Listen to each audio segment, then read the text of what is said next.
বর্তমান সময়ে এশিয়ার ধনী ব্যক্তিদের মধ্যে একদম শীর্ষে অবস্থান করছেন মুকেশ আম্বানি, যিনি বর্তমানে রিলায়েন্স ইন্ডাস্ট্রির চেয়ারম্যান এবং ব্যবস্থাপনা পরিচালক হিসেবে শুধু একটি কোম্পানি নয়, বরং সম্পূর্ণ ভারতীয় ইন্ডাস্ট্রিয়াল ইকোসিস্টেমকেই পরিচালনা করছেন।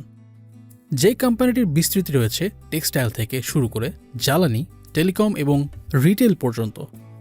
তবে অবাক করার মতো বিষয় হলো, এই বিশাল বিজনেস এম্পায়ারের শুরুটা হয়েছিল ইল্লিগালভাবে রূপার কয়েন গলিয়ে তা বিক্রি করার মাধ্যমে, যা সময়ের সাথে ভারতীয় দৈনন্দিন জীবনের অবিচ্ছেদ্য অংশে পরিণত হয়েছে। আমাদের আজকের ভিডিওতে আপনাদের কাছে তুলে ধরব কিভাবে এই অবৈধ বিজনেসটি পরবর্তীতে রিলায়েন্সের বিশাল ব্যবসায়িক সাম্রাজ্যের ভিত তৈরি করে দিয়েছিল।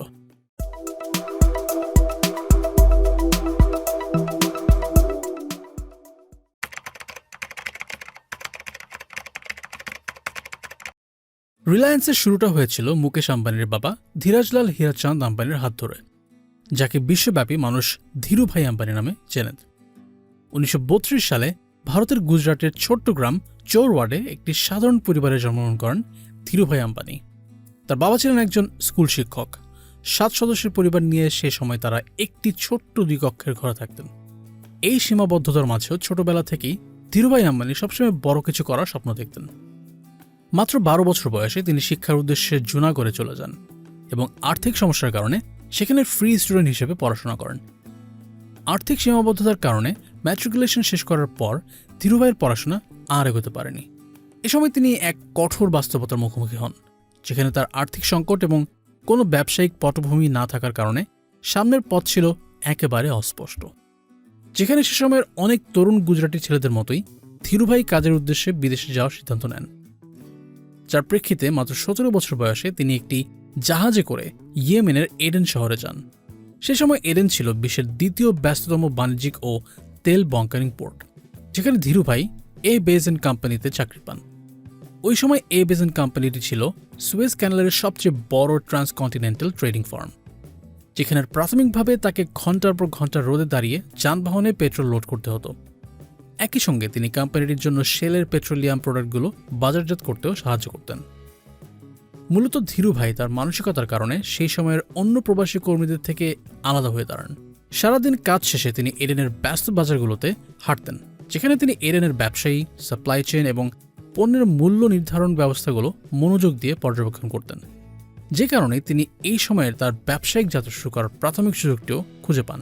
মূলত ওই সময় ইয়েমেনি রিয়াল কয়েনগুলোর রূপার মূল্য তাদের অফিসিয়াল এক্সচেঞ্জ রেটের চেয়েও বেশি ছিল। অর্থাৎ যদি 1 রিয়ালের এক্সচেঞ্জ রেট $3 হতো, তাহলে ওই 1 রিয়ালে থাকা রূপার মূল্য ছিল $5। যদিও অনেকেই এই অস্বাভাবিক বিষয়টি লক্ষ্য করেছিল, কিন্তু খুব কম মানুষই এটিকে কাজে লাগানোর কথা মাথায় আনে। তবে ধীরুভাই এখানে একটি সরাসরি বিজনেস অপরচুনিটি দেখতে পান। তিনি মানি চেঞ্জারদের থেকে বিপুল পরিমাণ কয়েন কিনতে শুরু করেন এবং সেগুলো গলিয়ে রূপা আলাদা করে রূপার বার বানান। এরপর এই রূপার বারগুলো লন্ডনের বুলিয়ন ডিলার্সদের কাছে বিক্রি করতে শুরু করেন। প্রায় 3 মাস ধরে তিনি এই রূপার বারের বিজনেসটি অ্যাগ্রেসিভলি বাড়াতে থাকেন। এমনকি তার এই বিজনেসের কারণে ধীরে ধীরে মার্কেট থেকে কয়েন কমে যাওয়া ইয়েমেনি সরকারও লক্ষ্য করতে শুরু করে। এই বিষয়ে বিভিন্ন পদক্ষেপ নেওয়া হলে অবশেষে ধীরুভাইকে এই বিজনেসটি বন্ধ করতে হয়, কিন্তু ততদিনে তিনি কয়েক লাখ রুপির প্রফিট অর্জন করে ফেলেছিলেন। প্রায় 10 বছর এডেনে কাটানোর পর 1958 সালে মাত্র 26 বছর বয়সে ধীরুভাই ভারতে ফিরে আসেন। এরপর তিনি তার কাজিনের সঙ্গে বম্বে বা বর্তমানে মুম্বাইয়ে একটি ছোট্ট ট্রেডিং বিজনেস শুরু করেন। আর এর মাধ্যমেই মাত্র 350 স্কোয়ার ফিট অফিসে একটি টেলিফোন, একটি টেবিল এবং 3টি চেয়ার নিয়ে যাত্রা শুরু করে রিলায়েন্স কমার্শিয়াল কর্পোরেশন। প্রাথমিকভাবে কোম্পানিটি ভারতীয় মশলা এডেনে এক্সপোর্ট এবং পলিয়েস্টার ভারতে ইম্পোর্ট করার মাধ্যমে ব্যবসা শুরু করে। পাশাপাশি আফ্রিকার মার্কেটে টেক্সটাইল ট্রেডিং করতেন তারা। তবে খুব দ্রুতই ধীরুভাই অনেক বড় একটি বিজনেস অপরচুনিটি খুঁজে পান। সে সময় ভারতে নাইলন, পলিয়েস্টার এবং ভিসকসের মতো বিভিন্ন সিনথেটিক ফাইবারের চাহিদা দ্রুত বৃদ্ধি পাচ্ছিল। কিন্তু এর বিপরীতে ভারতের অভ্যন্তরীণ উৎপাদন সেই চাহিদার মাত্র কয়েক শতাংশই পূরণ করতে সক্ষম ছিল। অন্যদিকে ভারতের কঠোর সরকারি নিয়মকানুনের কারণে ইম্পোর্ট সীমিত ছিল, যার ফলে বাজারে এই পণ্যগুলোর তীব্র ঘাটতি তৈরি হয়। এই পরিস্থিতিতে ভারত সরকার রিপ্লেনিশমেন্ট লাইসেন্স নামক একটি সিস্টেম চালু করে, যেখানে এক্সপোর্টাররা তাদের এক্সপোর্ট ভ্যালুর একটি নির্দিষ্ট অংশে সমপরিমাণ পণ্য ইম্পোর্ট করার অনুমতি পেত। যেমন ধরুন 1,00,000 রুপির পণ্য এক্সপোর্ট করলে প্রায় 20,000 রুপির পণ্য ইম্পোর্ট করার অনুমতি পাওয়া যেত। নিয়মটিকে যেখানে অন্যান্য এক্সপোর্টাররা একটি জটিলতা হিসেবে দেখতেন, ধীরুভাই সেখানেই অপরচুনিটি খুঁজে পান। তিনি যেসব এক্সপোর্টাররা সেগুলো ব্যবহার করত না, তাদের কাছ থেকে এই লাইসেন্সগুলো সংগ্রহ করা শুরু করেন। এর মাধ্যমে ধীরুভাই সিনথেটিক ফাইবার ইম্পোর্টের উপর ভারতে নিজের নিয়ন্ত্রণ প্রতিষ্ঠা করেন। পরবর্তীতে 1966 সালে আনুষ্ঠানিকভাবে রিলায়েন্স টেক্সটাইল ইন্ডাস্ট্রিজ প্রতিষ্ঠা করেন ধীরুভাই। একই সময়ে তাদের নিজস্ব ক্লোদিং ব্র্যান্ড ভিমাল লঞ্চ করা হয়। এর মাধ্যমে রিলায়েন্স ট্রেডিং থেকে ম্যানুফ্যাকচারিং এবং ব্র্যান্ডিংয়ের দিক থেকে একটি গুরুত্বপূর্ণ শিফট করে। সাশ্রয়ী দামের হাই কোয়ালিটি ফ্যাব্রিক উৎপাদন এবং অ্যাগ্রেসিভলি মার্কেটিং করার মাধ্যমে ভিমাল দ্রুতই কনজিউমারদের মধ্যে একটি শক্তিশালী ট্রাস্ট তৈরি করতে সক্ষম হয়। 1977 সালে রিলায়েন্সকে একটি পাবলিক কোম্পানিতে রূপান্তরিত করেন ধীরুভাই, যেখানে ইনিশিয়াল পাবলিক অফারিং বা আইপিওর মাধ্যমে 2.8 মিলিয়ন শেয়ার সাধারণ জনগণের জন্য অফার করা হয়। এই ক্ষেত্রে ধীরুভাইয়ের মূল লক্ষ্য ছিল কেবল ধনী এলিট নয়, বরং ছোট ইনভেস্টরদেরও রিলায়েন্সে অন্তর্ভুক্ত করা, যার মাধ্যমে ভারতের ইনভেস্টমেন্ট ল্যান্ডস্কেপ প্রায় সম্পূর্ণ বদলে যায়। কারণ ধীরুভাইয়ের এই পদক্ষেপ সাধারণ মানুষের মধ্যে স্টক মার্কেটে ইনভেস্ট করার আগ্রহ বাড়িয়ে দেয়, যা পরবর্তীতে ইকুইটি কালচার নামে পরিচিত হয়। 1980-র দশকে রিলায়েন্সের টেক্সটাইল বিজনেসটি দ্রুত গ্রো করতে থাকলে ধীরুভাই উপলব্ধি করতে শুরু করেন এই ইন্ডাস্ট্রিটির প্রকৃত নিয়ন্ত্রণ শুধুমাত্র ফ্যাব্রিক বিক্রির মাধ্যমে সম্ভব নয়।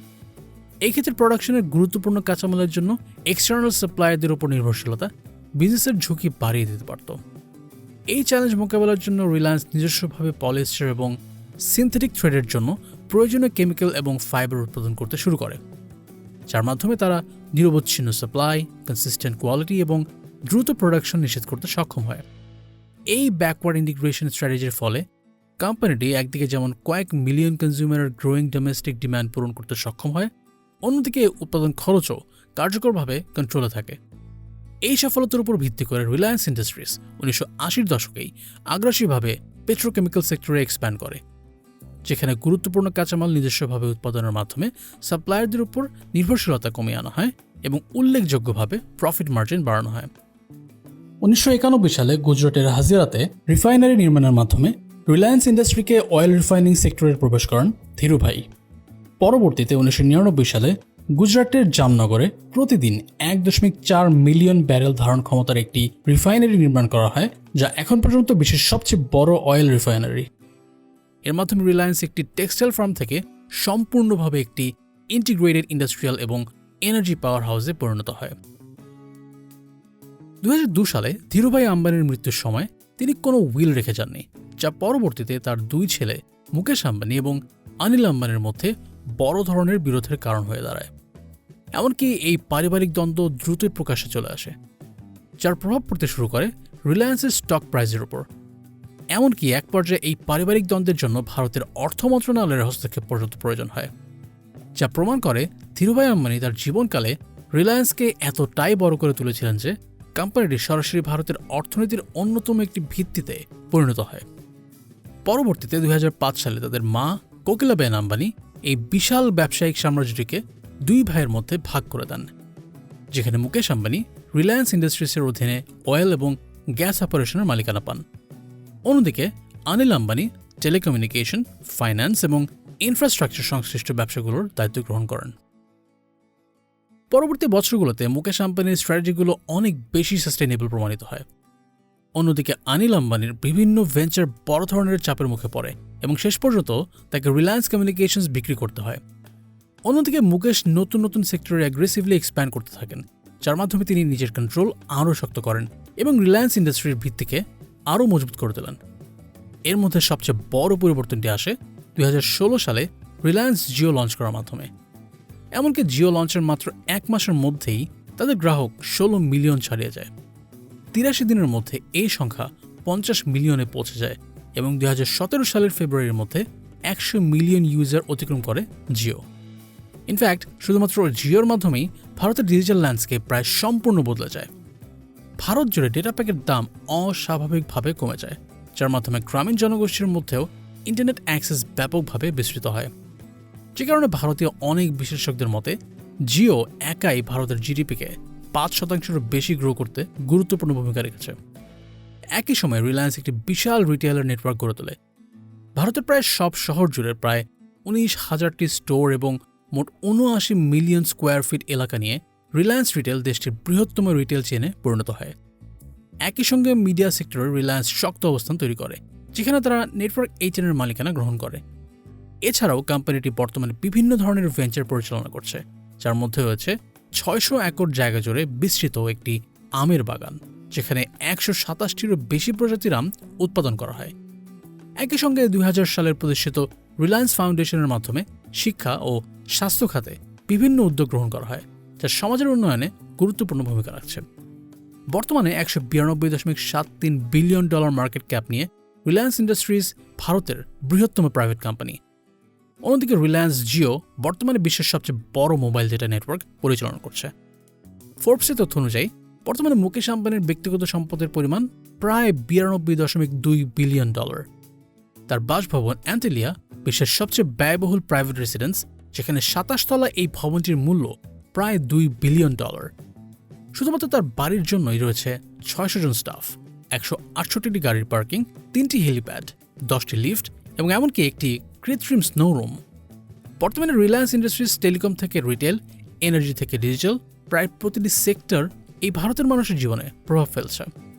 রিলায়েন্স ইন্ডাস্ট্রিজের গল্প প্রমাণ করে কিভাবে একটি ব্যবসা প্রতিষ্ঠান কোনো দেশের অর্থনীতির ভবিষ্যৎকেই নতুনভাবে গড়ে তুলতে সক্ষম।